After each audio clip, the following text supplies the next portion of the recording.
dos realidades opuestas, ¿no? Y de hecho, pensando en esto, usted se da cuenta que en el mundo de hoy nos encontramos con realidades opuestas todo el tiempo. Están los buenos y los malos, las personas honestas y los deshonestas, los trabajadores y los perezosos, están los carnívoros y los vegetarianos, ¿cierto? Y así podríamos mencionar muchos más ejemplos, muchísimos más. La Biblia también nos habla de realidades opuestas. Y algunas de estas realidades obviamente son mucho más trascendentales que las que acabo de mencionar. Son el cielo y el infierno, los creyentes y los incrédulos, los que van por el camino angosto, como leímos, y los que van por el camino ancho, los que construyen su casa sobre la arena y los que construyen su casa sobre la roca, los que tienen su corazón en los tesoros terrenales o los que tienen su corazón en los tesoros celestiales.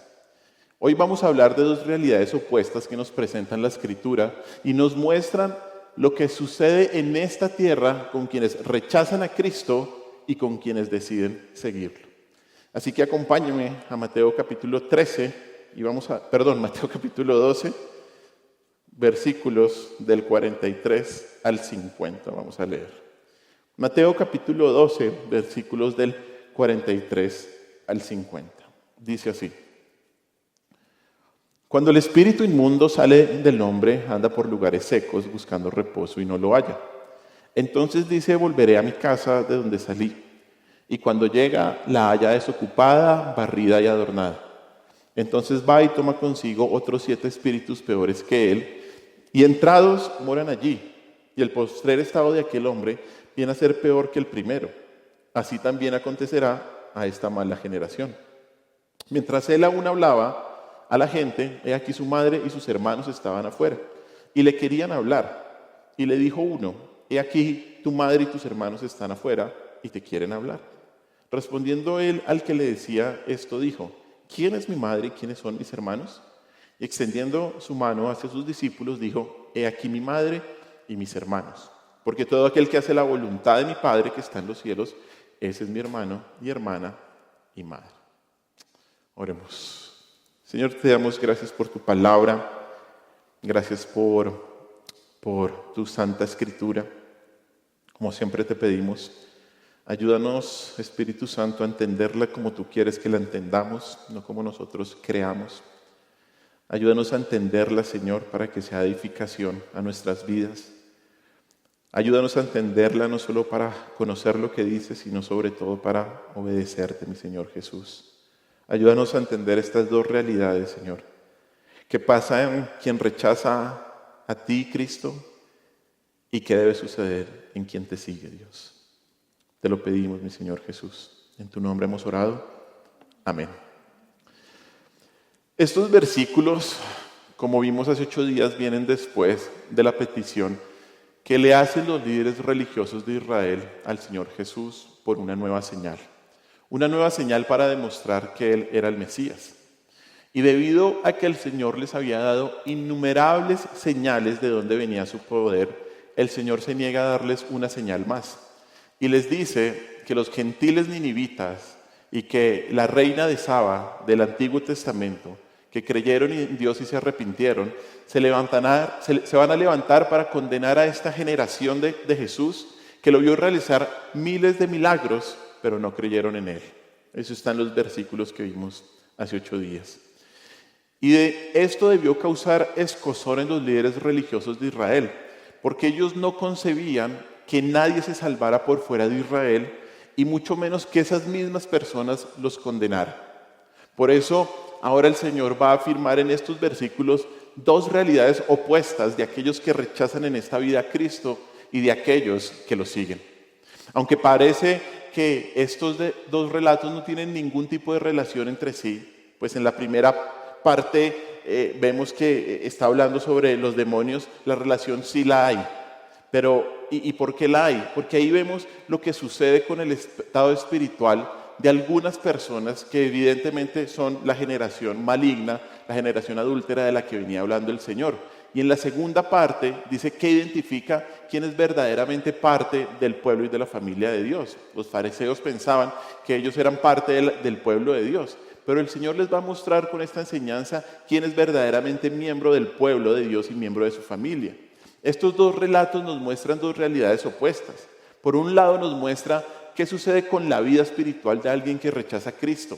Y por otro nos muestra que la realidad de una persona que sigue a Cristo es que le obedece.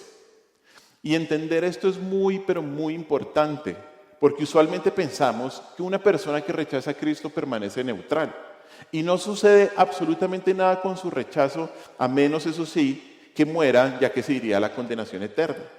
Pero como veremos, esta primera realidad nos muestra la imperiosa necesidad de una persona por arrepentirse de sus pecados y por cambiar su camino, porque si no lo hace, su estado espiritual empeora considerablemente y puede que haya un punto de no retorno.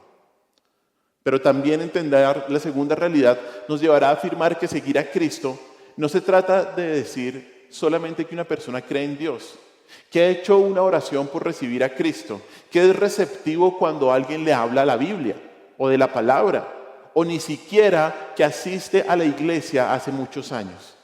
Porque una persona que realmente sigue a Cristo se distingue porque no hace su voluntad, sino la de Dios. Hoy vamos a estudiar estas dos realidades opuestas, de quienes rechazan a Cristo y de quienes deciden seguirlo. Y la primera realidad es la de una persona que rechaza a Cristo. Y la primera realidad de una persona que rechaza a Cristo es que empeora espiritualmente. Empeora espiritualmente. Eso lo vemos en los versículos del 43 al 45. Como mencioné algo, estos versículos podrían parecer que están ahí como colocados a la fuerza, ¿no? Y esto porque tal vez en muchas de nuestras Biblias hay un subtítulo que hace que creamos que comienza una nueva sección. Pero si notamos bien, desde el versículo 39 de Mateo capítulo 12, el Señor le está respondiendo a los fariseos. Le está respondiendo a los fariseos esa petición de darles una señal, y aquí continúa su respuesta o su argumentación de por qué no les está dando esa señal. Por lo tanto, el principal punto del Señor en estos versículos no es dar una lección sobre demonología, que no la hay, sino mostrar la condición espiritual de los fariseos, de los líderes religiosos. En estos versículos, el Señor utiliza esta parábola de lo que pasa en el mundo espiritual para identificar la corrupción de la generación mala y adúltera de Israel, quienes no son los hijos de Dios. El relato aquí, como vemos, identifica a un hombre que representa a Israel y a sus líderes religiosos y los demonios que lo habitan, que representan el mal y la corrupción. El relato comienza con el demonio que abandona a la persona, tal vez debido a uno de esos exorcismos que hacían también los fariseos, pero que eran defectuosos, como lo menciona el versículo 27 de Mateo 12. Y esto lo digo porque cuando el Señor realizaba exorcismos o expulsaba un demonio de una persona, prohibía el regreso del demonio a esa persona, como lo vemos, por ejemplo, acompáñenme a Marcos capítulo 9, versículo 25. Mire lo que dice Marcos capítulo 9, versículo 25. Y cuando Jesús vio que la multitud se agolpaba, reprendió al espíritu inmundo, diciéndole: espíritu mudo y sordo, yo te mando, sal de él, ¿y qué? Y no entres más en él, ¿no? Entonces, algunos dicen que esto sencillamente es un cuadro o es una ilustración del Señor mostrando ese tipo de exorcismos defectuosos que hacían los hijos de los fariseos, los discípulos de los fariseos, porque el Señor, como vemos aquí en Marcos, nunca iba a hacer un exorcismo defectuoso. Pero volviendo a nuestro texto y volviendo a esta parábola, lo que vemos aquí es que en el versículo 43 el demonio vaga por lugares sin agua y desiertos sin encontrar un cuerpo que habitar. Debido a que el demonio no quería estar sin cuerpo, entonces decide regresar a su hogar en el versículo 44 y lo encuentra en condiciones mucho mejores que cuando los dejó. Ahí dice la palabra, la encuentra desocupada. Y esta palabra implica no solo que ningún otro demonio ha tomado residencia, sino que hay un vacío espiritual que obviamente implica la ausencia del Espíritu Santo y por lo tanto indica una persona incrédula, porque ningún verdadero creyente puede ser habitado por algún tipo de demonio. Luego menciona ahí en el versículo 44 que haya la casa desocupada, barrida y adornada. Y esto se puede referir a la reforma temporal que la víctima experimentó por un tiempo cuando el demonio se fue. Pero con el hombre creyendo que aún tiene poder y control de sí mismo y sin referencia alguna al Espíritu de Dios. El hombre, como vemos aquí, está vacío y abierto a la invasión de todo tipo de maldad. Y por eso en el versículo 45 el espíritu original llama refuerzos. Y pronto otros 7 demonios, más malos que el primero, se mudan a su nuevo hogar, ¿no? Dado que el número de demonios se incrementan de 1 a 8 y dado que estos nuevos demonios son más malos, dice ahí en el versículo 45, el postrer estado de aquel hombre viene a ser peor que el primero, ¿no? Debido a que no hubo ninguna dinámica de cambio, ni tampoco ninguna muestra por acercarse a Dios, este hombre quedó expuesto a un estado peor del que había estado anteriormente. En vista de la ausencia de recursos para mejorar su estado espiritual, este hombre ahora estaba peor que cuando solo era habitado por un demonio. Al final del versículo 45, el Señor especifica que la parábola describe a quién. A esta mala generación, ¿no? Mire lo que dice la frase al final del versículo 45. Así también acontecerá ¿a quién? A esta mala generación. ¿Cuál generación, hermanos? Bueno, la generación mala y adúltera que demanda una señal, ¿cierto? Del versículo 39. La generación que rehúsa arrepentirse a la predicación de un profeta mayor que Jonás, versículo 41. Y la generación que repudia la sabiduría de un rey mucho mayor que Salomón, como lo vimos en el versículo 42 hace 8 días. ¿Cuál es esta mala generación?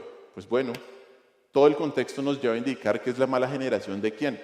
De los fariseos, de los escribas, de los líderes religiosos y por implicación de toda persona en Israel que rechazó al Señor cuando Él fue. Estos líderes y quienes lo seguían fueron incrementando poco a poco su maldad.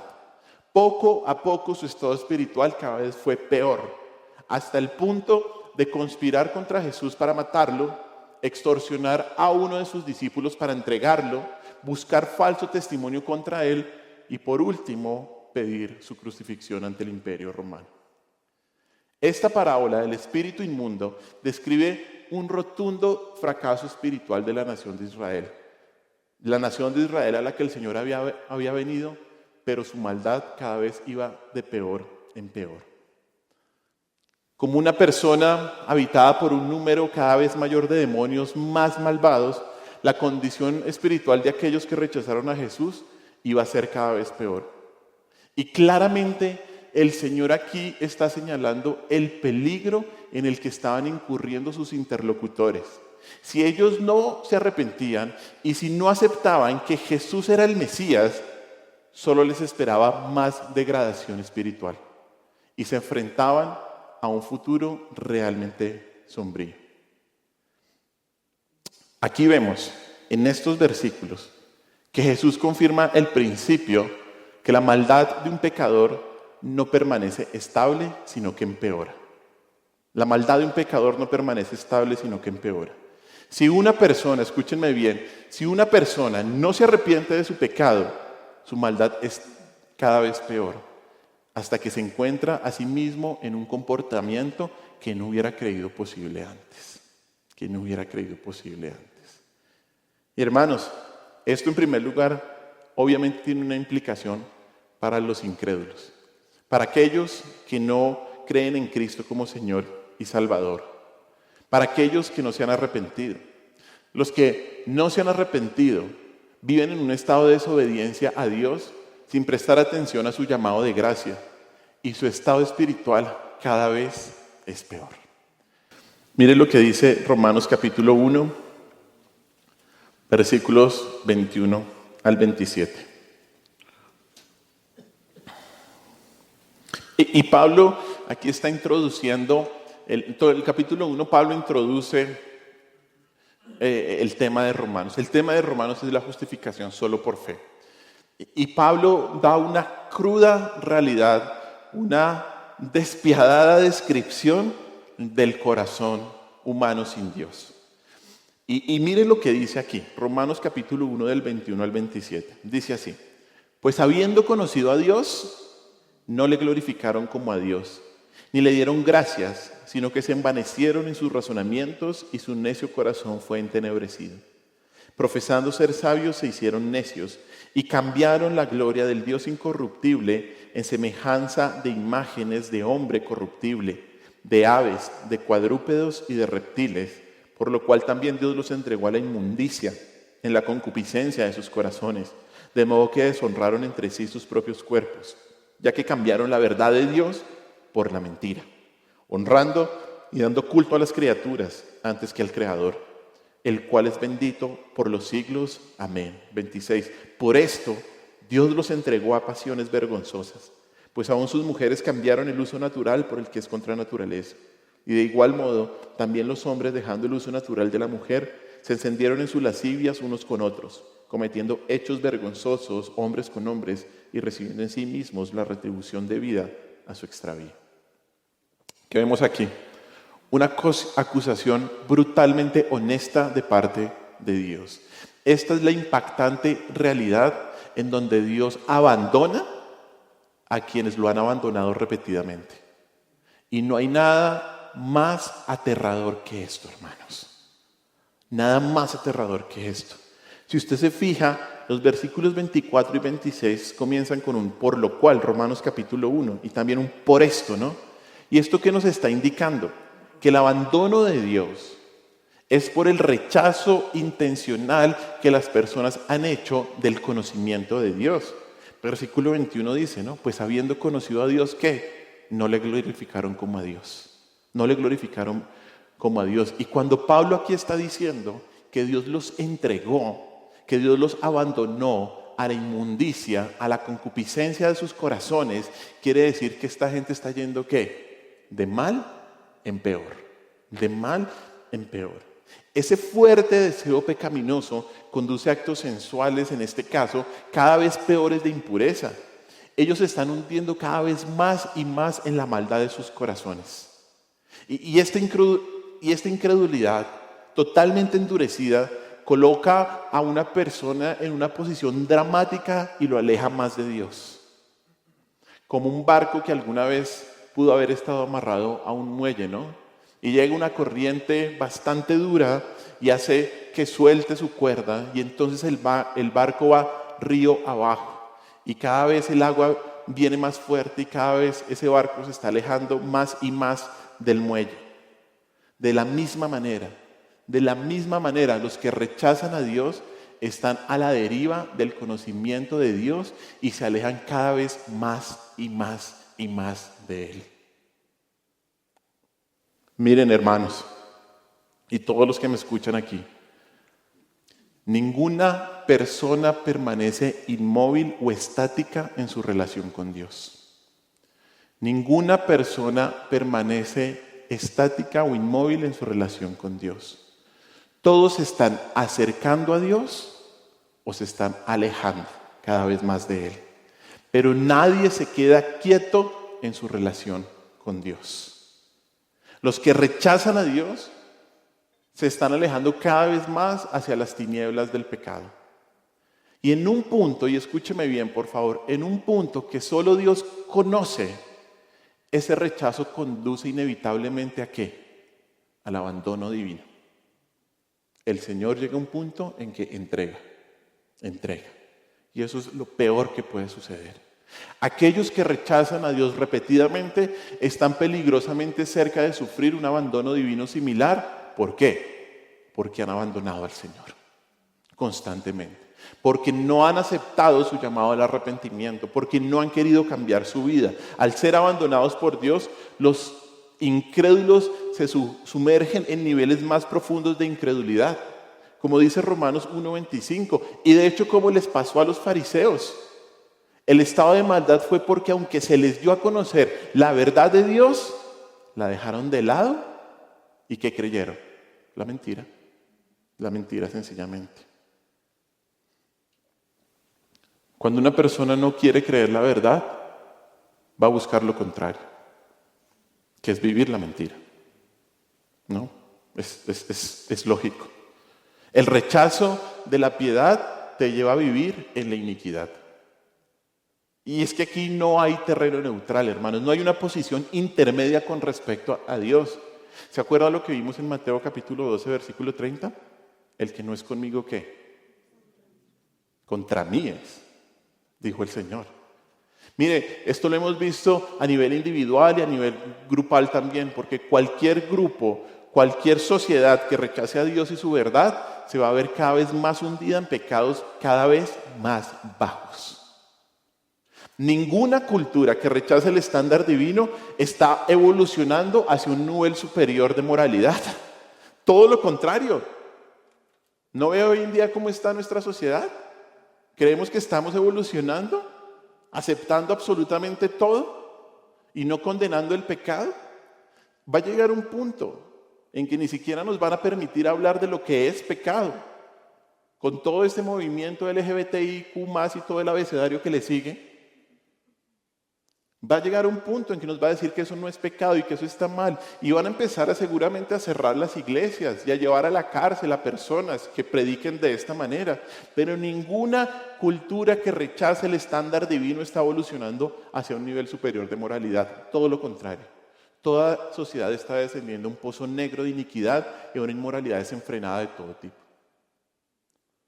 Y también sucede esto con cualquier grupo religioso, con cualquier tipo de denominación de iglesia o iglesia que rechace la enseñanza clara de la palabra de Dios.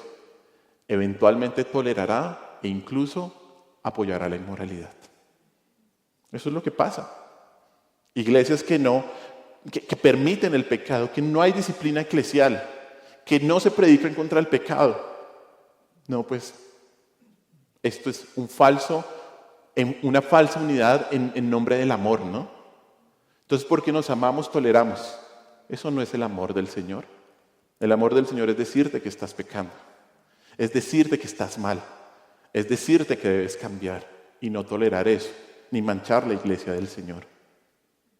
Y hermanos, obviamente esto sucede también con personas que han rechazado el mensaje de la palabra una y otra vez. Su maldad se incrementa. De hecho, el libro de Apocalipsis nos muestra la depravación del pecador, porque incluso durante la tribulación, y vamos a ir a ese pasaje, después de 3 juicios del Señor diferentes, los impíos van a seguir sin arrepentirse a pesar de su gran sufrimiento. Mire lo que dice Apocalipsis 16. Y aquí están describiendo unos juicios de Dios. Y mire cómo es nuestro corazón sin el Señor. Mire cómo es nuestro corazón, que cada vez la maldad se incrementa más y más. Apocalipsis 16, versículos del 8 al 11.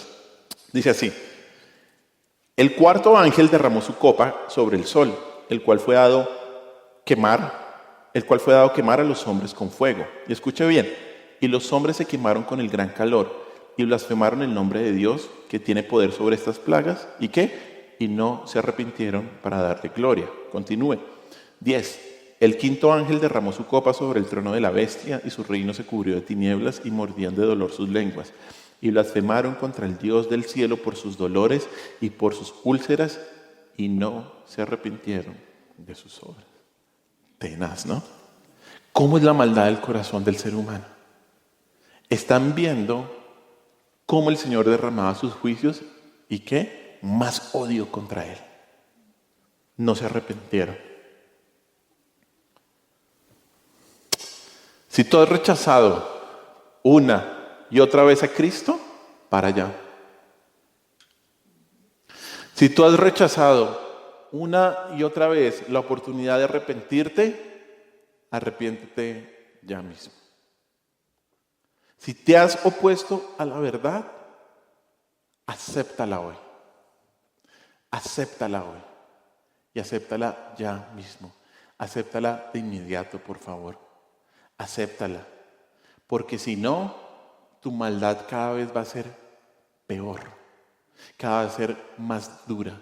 Cada vez va a ser más grave. Y esto, hermano, obviamente nos alarma.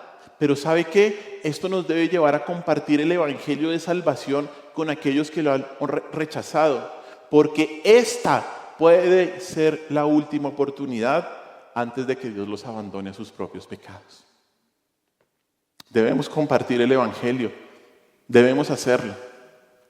Debemos hacerlo. No sabemos, nosotros no somos los jueces, pero debemos hacerlo porque no sabemos si ya hay alguien que Dios lo ha abandonado sus propios pecados. Obviamente, hermanos, esto también tiene una implicación muy importante para nosotros los creyentes. Porque aunque un creyente es alguien que ya se ha arrepentido para salvación, si sabe que ha pecado y no se arrepiente, está actuando en desobediencia. Y su corazón se puede endurecer. ¿Recuerda la historia del rey David? Uno dice, ¿cómo es posible que este hombre que amaba al Señor, que se enfrentó contra un gigante, que no le tenía miedo a nada, cómo es posible que llegara hasta el punto de asesinar a uno de sus generales? Y usted lee toda la historia y usted se da cuenta que todo fue ¿qué? Una progresión de pecado, cada vez mayor, cada vez más y más. No solo el ver, de hecho no solo el no hacer lo que tenía que hacer, en tiempos de guerra se quedó durmiendo, después se quedó viendo lo que no tenía que ver, después adulteró, después se escondió, después trató de emborrachar al esposo de la señora y después lo mandó a matar y lo mató. Hermanos, debemos confesar y arrepentirnos de cada pecado cometido y recibir el perdón, porque si no lo hacemos, el pecado se va a volver como una bola de nieve y cada vez con peores consecuencias. Mire lo que dice Primera de Juan, capítulo 1, versículos del 6 al 10. Dice Primera de Juan 1, del 6 al 10. Si decimos que tenemos comunión con Él, y escuche bien, y andamos en tinieblas, mentimos y no practicamos la verdad. Pero si andamos en luz, como Él está en luz, tenemos comunión unos con otros, y la sangre de Jesucristo su Hijo nos limpia de todo pecado. Si decimos que no tenemos pecado, nos engañamos a nosotros mismos y la verdad no está en nosotros. Si confesamos nuestros pecados, Él es fiel y justo para perdonar nuestros pecados y limpiarnos de toda maldad. Si decimos que no hemos pecado, le hacemos a Él mentiroso y su palabra no está en nosotros. No podemos esconder ni una pequeña falta de Dios. Y aunque todas las cosas son sabidas por Dios, Él quiere que confesamos nuestros pecados, porque eso muestra arrepentimiento. Si tenemos pecados que aún no hemos confesado delante de Dios, sean grandes o pequeños, confesémoslos, hermanos. Recuerde también la parábola del hijo pródigo. Cuando el hijo volvió a casa arrepentido después de despilfarrar absolutamente toda su herencia, el padre no le reprochó su actitud, sino que le dio ¿qué? La bienvenida con gozo. Si caemos en el pantano del pecado por nuestra dureza, por nuestro corazón no arrepentido, tengamos en cuenta esto: de Dios nadie se burla. De Dios nadie se burla. No puedes jugar con Dios.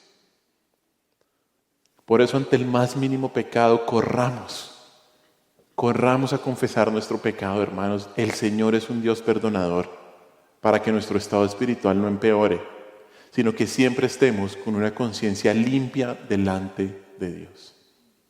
Corramos, hermanos. No dejemos que la dureza de nuestro corazón nos gane. Corramos, hermanos. Bueno, esa es la primera realidad. Aquellos que no se arrepienten, aquellos que no creen en Cristo, su estado espiritual empeora cada vez más y más. La segunda realidad los vemos en los versículos del 46 al 50. Y esta es la realidad de una persona que sigue a Cristo, y la realidad es que la persona que sigue a Cristo le obedece. Nos damos cuenta que esta sección hace parte de todo este relato, porque el versículo 46 dice ahí, si usted mira ahí en su Biblia, mientras él aún hablaba. Esto muestra que este suceso ocurre en la discusión que tuvo con los fariseos y mientras le enseñaba a las multitudes. Al parecer el Señor estaba enseñando en alguna casa, porque el relato indica ahí en el versículo 46 que su madre y sus hermanos estaban afuera. Y alguien le avisó al Señor y le dijo que querían hablar con él. Versículo 47. Y esta es la primera mención de los hermanos de Jesús, porque su madre terrenal había sido mencionada en el versículo 1. Dice el versículo 40, en el capítulo 1, perdón. En el versículo 47 dice así: y le dijo uno, he aquí tu madre y tus hermanos están afuera y te quieren hablar. Mateo identifica claramente por nombre quiénes son los hermanos del Señor Jesús. Acompáñenme ahí rápidamente al lado de la página Mateo 13:55, al pasar la página. Mateo 13:55 dice sencillamente ahí: ¿no es este el hijo del carpintero? ¿No se llama su madre María y sus hermanos Jacobo, José, Simón y quién más? Y Judas. Y Judas. Estos hermanos querían ver al Señor Jesús, sus hermanos terrenales. Y la pregunta es, bueno, ¿por qué ellos querían hablar con el Señor? Vamos a Marcos, capítulo 3, versículo 21, que es el relato paralelo. Y ahí encontramos la razón por la cual los hermanos de Jesús querían hablar con él. Marcos, capítulo 3, versículo 21. Dice así desde el versículo 20, de hecho: y se agolpó de nuevo la gente, de modo que ellos ni aún podían comer pan. Cuando lo oyeron los suyos, o sea, su familia, vinieron para prenderle, porque decían que está fuera de sí. O sea, ¿está qué? Loco. Aquí vemos en Marcos que nos cuenta que su familia vino a hablar con él porque pensaban que Jesús había perdido la cabeza. Su familia había hecho el viaje más o menos unos 48 kilómetros desde Nazaret hasta Cafarnaúm porque querían llevárselo. Pero el Señor, al escuchar que su familia terrenal lo estaba buscando y sabiendo también que ellos tenían dudas sobre él, aprovechó la oportunidad para enseñar cuál es la familia de Dios. Y pregunta ahí en el versículo 48, ¿quién es mi madre y quiénes son mis hermanos? Hace esta pregunta, ¿no? ¿Quién es mi madre y quiénes son mis hermanos? Tal vez el mensajero se debió haber quedado extrañado y preguntó, y el Señor ante esta pregunta. Pero la respuesta comienza al Jesús decir, y extendiendo su mano a sus discípulos, dijo: he aquí mi madre y mis hermanos.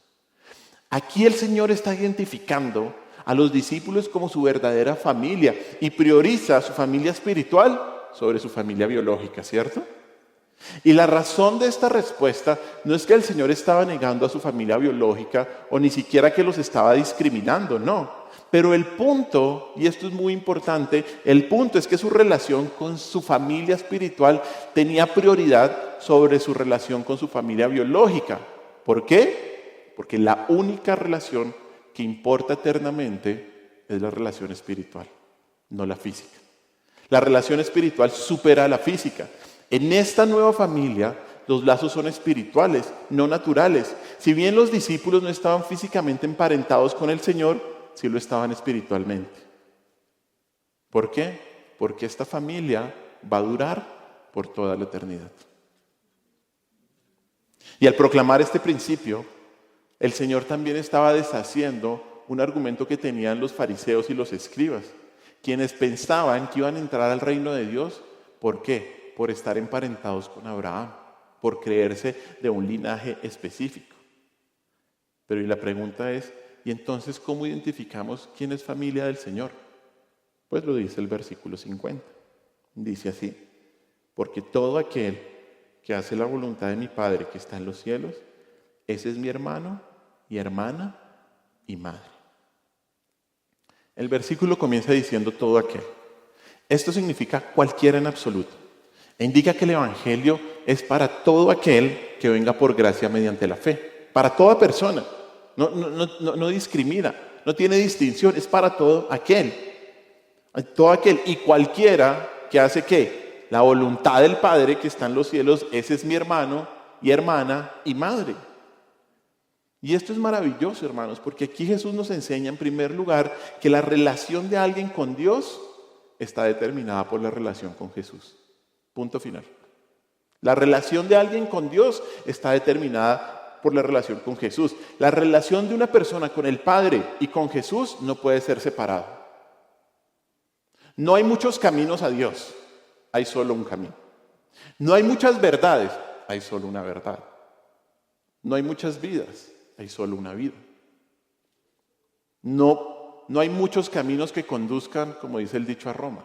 Solo hay un camino que conduce al cielo y es a través de Cristo. La relación de una persona con el Padre y con Jesús no puede ser separada. Y obedecer la voluntad del Padre es la evidencia para identificar a alguien como discípulo de Jesús. Obedecer la voluntad del Padre es la evidencia. Además, de hecho, esa frase, cuando el Señor dice ahí en el versículo 50, mi Padre que está en los cielos, pudo servir como una acusación contra los fariseos, ya que ellos odiaban a Jesús y asumían que disfrutaban de una relación especial con Dios. Pero su quebrada relación con Jesús hablaba ¿de qué? De su quebrada relación con Dios. ¿Por qué? Porque la relación de una persona con Dios y con Jesús no puede ser separada. No puede ser separada. Jesús es el Hijo de Dios y sobre esta base Él describió a Dios como su Padre que está en los cielos. Nadie puede llegar al Padre si no es por medio de Cristo. Nadie. En segundo lugar, también vemos aquí en este versículo, y es claro que si una persona hace la voluntad del Padre, muestra que pertenece a su familia y por consiguiente es parte de la familia de Jesús. Y mire lo importante, porque ser parte de la familia de Cristo no está determinado por ser parte de una nación o de una familia terrenal o por pertenecer a una denominación o una iglesia, sino ¿por qué? Por la obediencia a la palabra de Dios. Por la obediencia a la palabra de Dios. Quien obedece muestra que es miembro de la familia de Dios. ¿Por qué? Porque ha nacido de nuevo en esa familia espiritual. Sencillo, ¿no? Por lo tanto, quien no obedece demuestra que no es miembro de la familia de Dios. Y por lo tanto, ¿qué? No ha nacido de nuevo. No ha nacido de nuevo, sino que todavía está, ¿qué? Muerto en sus delitos y pecados. Y por último, en este pasaje vemos que Cristo, y esto es una enseñanza maravillosa, que Cristo ama a cada discípulo más de lo que ama a todos los miembros de su familia biológica juntos. Cristo ama a cada discípulo más de lo que ama a todos los miembros de su familia biológica juntos. ¿Por qué digo esto? Porque Él no dijo, porque cualquiera que hace la voluntad de mi Padre en el cielo es mi hermana, mi hermano, o hermana, o madre. ¿El qué dijo? Porque si hubiera colocado la palabra o, eso hubiera igualado a un discípulo con algún miembro de la familia física, ¿no? Sin embargo, en vez de ese esperado o, Él dijo y dijo que quien obedece, ese es ¿qué? Mi hermano y hermana y madre. Y esto quiere decir que el creyente es como un hermano, una hermana y una madre de Jesús, todos envueltos en uno. El amor de Jesús por cada uno de sus discípulos excede su amor por toda su familia biológica combinada. Qué maravilloso esto, ¿no? Y hermanos, esta realidad de estos versículos nos deja varias lecciones. Y en primer lugar, y tal vez la más clara, es que obedecer la voluntad del Padre es la marca de un verdadero Hijo de Dios. Obedecer la voluntad de Dios es la marca de un verdadero Hijo de Dios. La descripción que Jesús da de aquel que es verdaderamente Hijo de Dios y pertenece a la familia de Dios es que él o ella hace ¿qué? La voluntad del Padre. O sea, es que hacedor de la palabra y no solamente ¿qué? Oidor. Y esto es muy, pero muy importante. Porque hoy en día y desde hace algunos años existe una enseñanza peligrosa presente en varios círculos evangélicos denominado el movimiento de la gracia gratuita o también la perspectiva del no señorío de Cristo. Y esa perspectiva afirma que alguien puede ser cristiano por gracia mediante la fe, lo cual es una afirmación bíblica, pero no necesita demostrar ningún fruto en su vida después de su conversión. Estas personas enseñan que cualquier tipo de fruto sería una obra. Y como la salvación no es por obra, sino por gracia, entonces se puede tener a Cristo como Salvador, pero no es necesario obedecerle como Señor. Son personas muy liberales, muy chéveres, amigos de todos, ¿no? Que tienen una enseñanza y una predicación muy light. Tú puedes hacer esto, yo puedo hacer esto, no importa. Pero esta enseñanza está en contra de la palabra de Dios. Porque aunque la salvación no es por obras, sino por gracia, quien ha recibido la gracia salvadora lo demuestra. Y lo demuestra en un comportamiento que obedece ¿qué? la voluntad de Dios. Fácil, sencillito. Mire lo que dice Mateo 7:21, parte de nuestra lectura hoy en día. Dice así: no todo el que me dice Señor, Señor, entrará en el reino de los cielos, sino ¿quién? El que hace la voluntad de mi Padre que está en los cielos. Por eso, si dices que eres cristiano, pero no ha habido ningún cambio demostrable en tu vida, no ha habido ningún fruto espiritual, no ha habido ningún deseo por la santidad, no ha habido ningún deseo de la palabra de Dios, ningún deseo de comunión con el pueblo de Dios, si no tienes ninguna de las señales de una fe salvadora genuina, entonces no puedes tener la seguridad de ser hijo de Dios y mucho menos de ir al cielo al morir. Quienes obedecen y practican el pecado no son de Dios. No son de Dios. Un pastor teólogo, A.W. Tozer, dijo lo siguiente, muy corto, pero muy sustancioso, y encapsula todo lo que hemos hablado. Dice así: la Biblia no reconoce ninguna fe que no conduzca a la obediencia, ni reconoce ninguna obediencia que no brote de la fe. La Biblia no reconoce ninguna fe que no conduzca a la obediencia, ni reconoce ninguna obediencia que no brote de la fe. Ambas son caras opuestas de la misma moneda. Y es que, hermanos, la Biblia nos está advirtiendo constantemente sobre aquellas personas que son falsos cristianos, con aquellos que creen, pero realmente no creen. Está constantemente advirtiendo sobre esta realidad falsa en la iglesia, de aquellos que dicen que son cristianos, pero no obedecen. Miren lo que dice 2 de Timoteo, capítulo 3, versículo 5.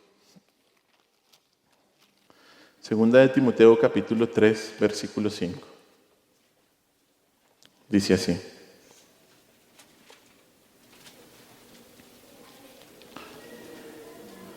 y aquí Pablo le está hablando una vez más instrucciones en su última carta a Timoteo, y le dice que en los últimos tiempos habrá este tipo de hombres, ¿no? Falsos. Y le muestra una radiografía de lo que va a suceder en la iglesia. Pero mire lo que dice el versículo 5, dice: tendrán apariencia de piedad, pero negarán la eficacia de ella.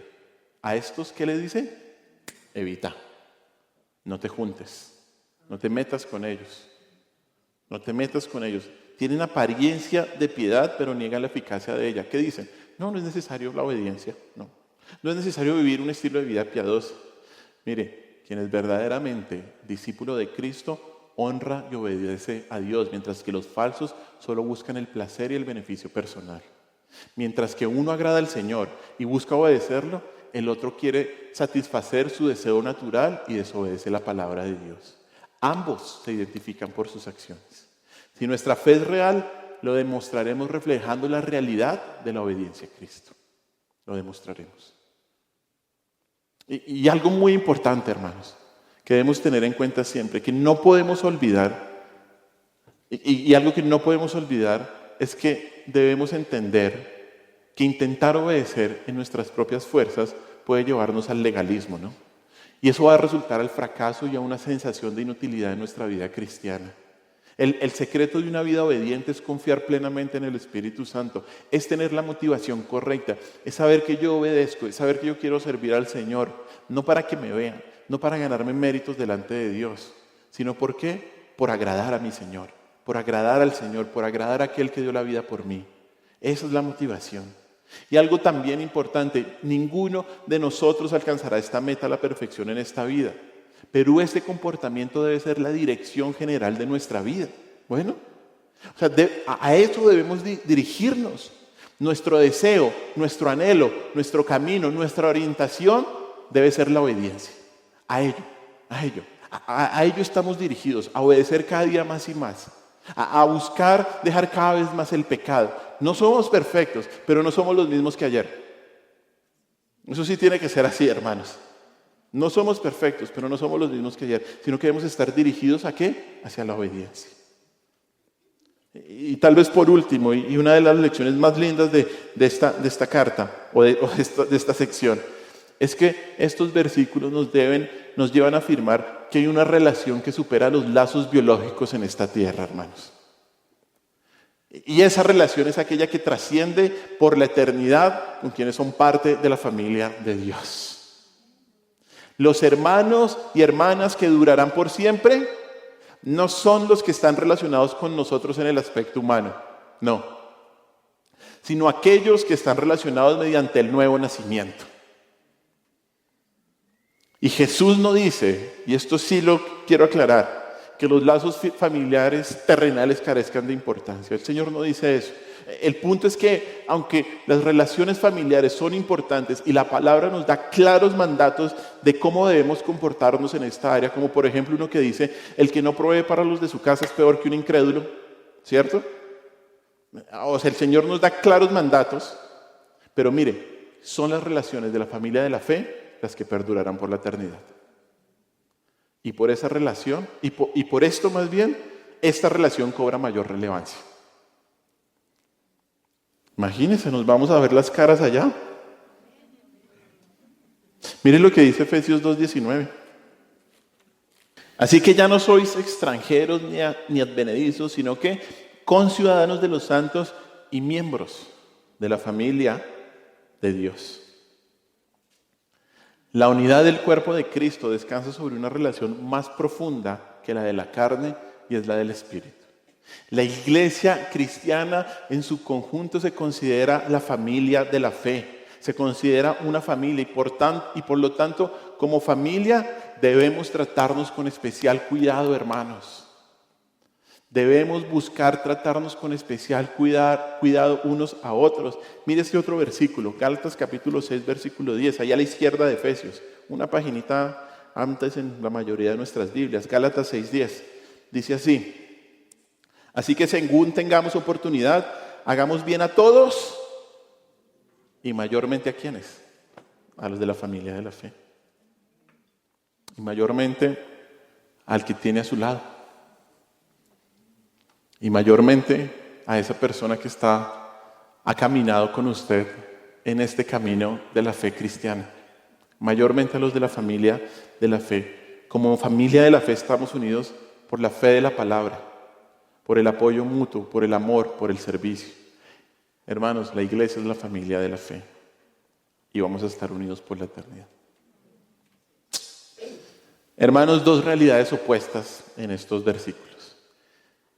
Quienes rechazan a Cristo cada vez están peor y su condición espiritual se deteriora más y más si no se arrepienten y corren hacia Él.